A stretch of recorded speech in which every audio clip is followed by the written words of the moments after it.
할렐루야, 길 위에 말씀이 오신 여러분 사랑하고 축복합니다. 오늘도 말씀이 힘이 되는 하루가 되길 원합니다. 오늘 말씀은 민수기 34장 1절에서 15절 말씀입니다. 제가 봉독하겠습니다. 여호와께서 모세에게 말씀하여 이르시되 너는 이스라엘 자손에게 명령하여 그들에게 이르라. 너희가 가나안 땅에 들어가는 때에 그 땅은 너희의 기업이 되리니 곧 가나안 사방 지경이라. 아멘. 여러분, 우리가 살다 보면 이런 말 자주 쓰게 되죠. 그게 뭐 큰일이라고. 그까짓 것 뭐 별거 아닌데 꼭 내가 해야 해. 그리고 직장에서 이런 말 자주 듣기도 하죠. 야, 바쁜데 그것까지 그냥 좀 넘어가. 그런데요, 여러분, 우리가 망하는 이유가 그 별거 아닌 그까짓 것 때문에 그것이 계속 쌓이다 보면 망하게 된다는 것, 여러분 아시나요? 반대로 그까짓 것에 진심을 다하는 사람은요, 당시에는 힘들어도 결국 그까짓 것으로 인해 결국 하나님의 기적을 경험하게 됩니다.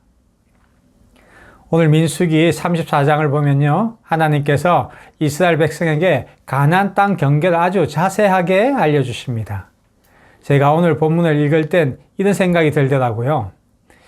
아니, 부동산 계약서도 아닌데 뭐 이렇게 자세하게 기록하셨지?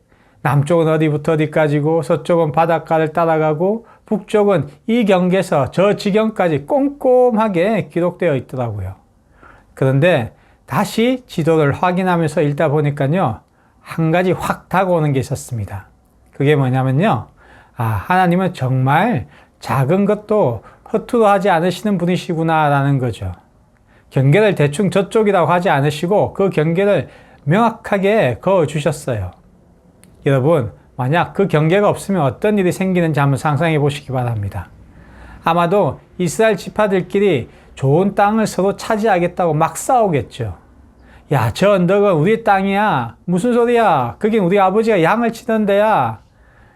이렇게 한 전쟁에서 서로 등을 기대고 싸웠던 사람들도 이제는 서로 막 멱살을 잡고 싸웠을 것입니다. 하나님이 이걸 아셨죠. 인간이 작은 것 하나에도 얼마나 연약한 존재인지 주님은 잘 아시죠. 그래서 땅을 주실 때 뭉뚱그려서 대충이 아니라 질서 있게 나누셨습니다. 왜냐하면 은혜도 질서 위에 있어야 흘러가기 때문이죠. 이건 단순히 땅 얘기가 아닙니다. 우리의 삶에도 하나님의 질서를 주신다는 뜻이죠. 가정에서는 뭐죠? 부모와 자녀의 질서가 있죠. 교회에서는 또 어떻습니까? 사역의 질서가 있고 각자 주어진 역할이 있지 않습니까? 하나님은 그냥 아무렇게나 살라고 하시지 않으시죠. 내가 있어야 할 그 자리를 소중하게 여겨야 한다라고 이렇게 말씀하고 있습니다. 이렇게 오늘 본문은 땅의 경계를 통해 우리가 지켜야 할 질서를 잘 말씀해 주시고 있는 겁니다. 그리고 질서와 함께 우리가 꼭 지켜야 할 것이 있죠. 그것은 작은 일에도 순종하는 것입니다. 그리고 우리는 자꾸 더 큰 자리를 원하죠. 더 인정받는 자리에 가길 원하고 더 빛나는 일을 맡길 원하죠. 그런데 하나님도 그렇게 생각하실까요? 하나님은 우리의 생각과 다르시죠. 하나님은 지금 맡은 그 일이 아무리 작게 보여도 거기에 진심을 다하는 사람을 찾고 계십니다. 제가 예전에 예배를 준비하는 직임을 맡았는데요. 1년간 예배 의자를 접었다 폈다 하는 일을 주로 했습니다. 그 자리는 아무도 알아주지 않는 자리였죠. 그러나 누군가 그 자리에 앉아서 예배를 드릴 때 하나님의 은혜가 부어질 것을 생각만 해도 저는 참 기뻤습니다. 지금은 다른 분이 그 직임을 맡아서 열심히 하고 있는 모습을 제가 멀리서도 봅니다. 그러면서 저는 참 그 모습의 은혜를 받고 있습니다. 아마도 하나님이 그때에도 그런 모습을 보시고 기뻐하셨겠구나라는 생각이 들더라고요. 이렇게 보이지 않는 곳에서 작은 일을 기쁨으로 감당하는 게 순종이잖아요. 남이 안 보는 그 자리, 하찮게 여겨지는 그 일에 하나님의 마음으로 진심을 담은 사람에게 하나님은 축복을 내려주십니다. 오늘 본문에서 이스라엘 백성에게 주신 땅의 경계를 보면요, 하나님은 마치 건축 도면을 그리듯 하나하나 말씀하시죠. 왜냐하면 그분은 이 모든 것의 설계자잖아요. 하나님이 설계하신 삶은요, 대충 짓는 부실공사가 아닙니다. 우린 그냥 되는 대로 살아가고 싶을 때가 많죠. 오늘만 넘기자. 뭐 이쯤이 됐지 뭐. 이런 일 기도까지 하고 그래. 그런데요, 여러분.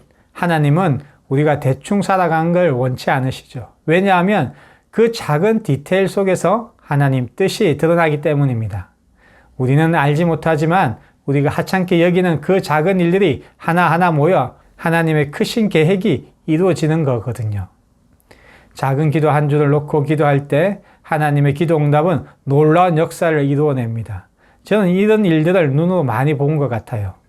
누군가 작은 기도로 시작한 일이 점점 커져서 상상하기도 힘들 정도의 큰 기도 응답이 이루어지는 것을 경험합니다. 그러니 내가 하찮게 여기는 그 작은 것에 하나님의 주신 마음이 있다면 그것을 소홀히 여기지 말고 붙잡고 기도해야 합니다. 그때 하나님은 모든 기도를 통해 놀라운 역사를 이루어 가십니다. 사랑하는 길위의 가족 여러분, 오늘 본문에 나오는 지파들처럼 여러분 각자에게도 하나님이 주신 삶의 공간이 있습니다. 그게 직장이든 가정이든 교회에서든지 어떠한 곳이든지 그 자리를 귀하게 여기고 그 안에서 진심으로 순종할 때 기적은 이미 시작되고 있는 겁니다.